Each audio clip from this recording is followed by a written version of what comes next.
We're here at the Sussex Athletics Network, and I'm here with Michael Carrington. Michael, do you want to tell us a bit about your role with Horsham Blue Stars? Well, I've been the secretary for a while. So I used to be secretary of the Sussex schools, but gave that up when I ceased to be a school teacher.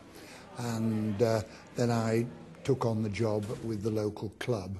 And recently they made me the president of the club as well. So I do both jobs.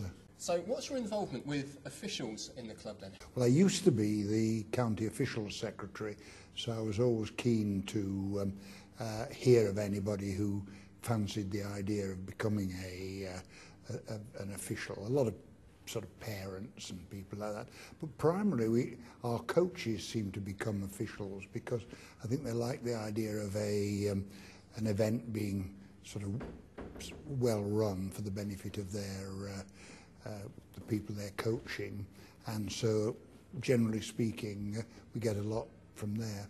But if I hear of anybody who is coming to the neighbourhood who's keen on the idea of officiating, I try to get onto them as quickly as possible.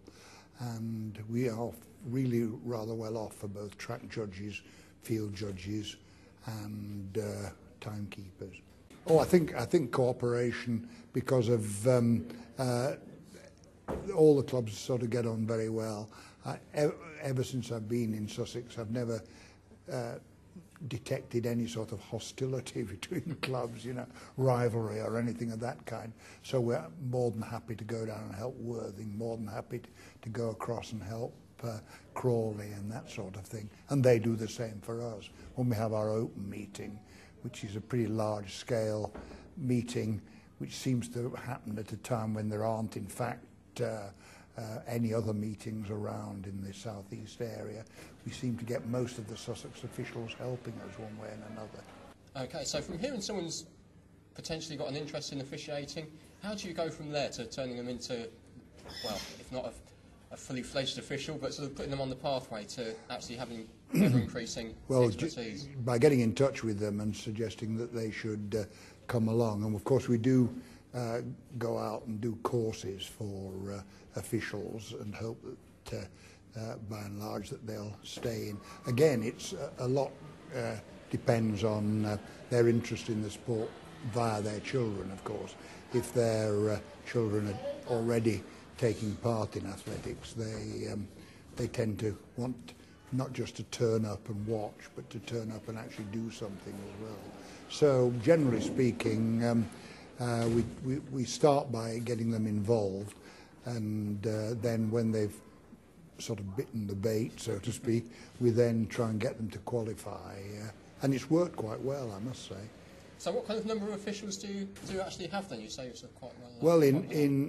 we're very well off actually, relatively in Horsham. Not all the clubs are as well off, and in fact I found myself and lots of other Horsham officials going and helping other clubs when we haven't got anything on ourselves from that point of view. So Michael, with your Horsham Blue Stars hat on, what is it that attracted you to the network, and what is it that you're hoping to get out of it as a club?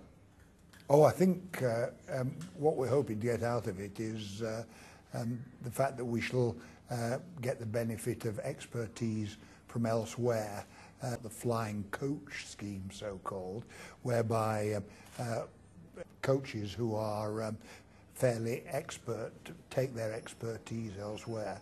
We have got a number of people of that kind within the club, and I think there are people elsewhere who we'll make use of as well. It'll all be, I'm sure, amiable cooperation in that way, and the more we can do this, the more we can cooperate, the happier we'll be, and I think that probably goes for the other clubs as well. Do you want to explain how you ended up with the facilities and how those are now being used as part of the network? Well, it's an extraordinary story, really. Tesco's wanted to build a superstore. In order to do this, Tesco should do something for the benefit of the community. They asked what sort of thing the community, i.e. the council, had in mind. It just happened that one of the young councillors was a member of the club, and he said now the local athletic club could do with a track and leisure centre within range of the superstore. How about building one of those? Oh, that will be excellent, they said. It's just exactly the sort of thing. We know sort of how much roughly this would cost. And of course, if this is going to provide a sort of permanent thing for which you'll feel indebted to us, obviously this is going to do us a lot of good, said Tesco's. And in fact, not only did we get a track, but also we've got this indoor facility, which is that there are not enough indoor facilities around the southeast, and yet the one which we call the tube, which enables people to practice sprinting, horizontal jumping, pole vaulting, and so forth, and hurdling and so forth. That's there and attracts a lot of. That's a very good example of this network, because a lot of people come from the other clubs to make use of it, and obviously this is good. I mean, we welcome them, and we benefit from their involvement in our activity. The tube gets a lot of use because when we have bad weather, of course, it's the only. Well, it's much more agreeable to train, obviously, in dry conditions like that. But I would say that although the centre of the track is, of course, used for football, and there are a lot of football matches take place, the track is used a remarkable amount, actually, and there's coaching on at least 4 days a week, and of course things happening at the weekend. We host a lot of, possibly because of our abundance of officials, we host quite a lot of home matches, of course, which are very good from our point of view. The members of the club are rather happier to sort of turn up at our local track than they are to track up to Crystal Palace or somewhere like that. That's great. Excellent. Thank you very much, Michael. Thank you for your time. Great pleasure. Great pleasure.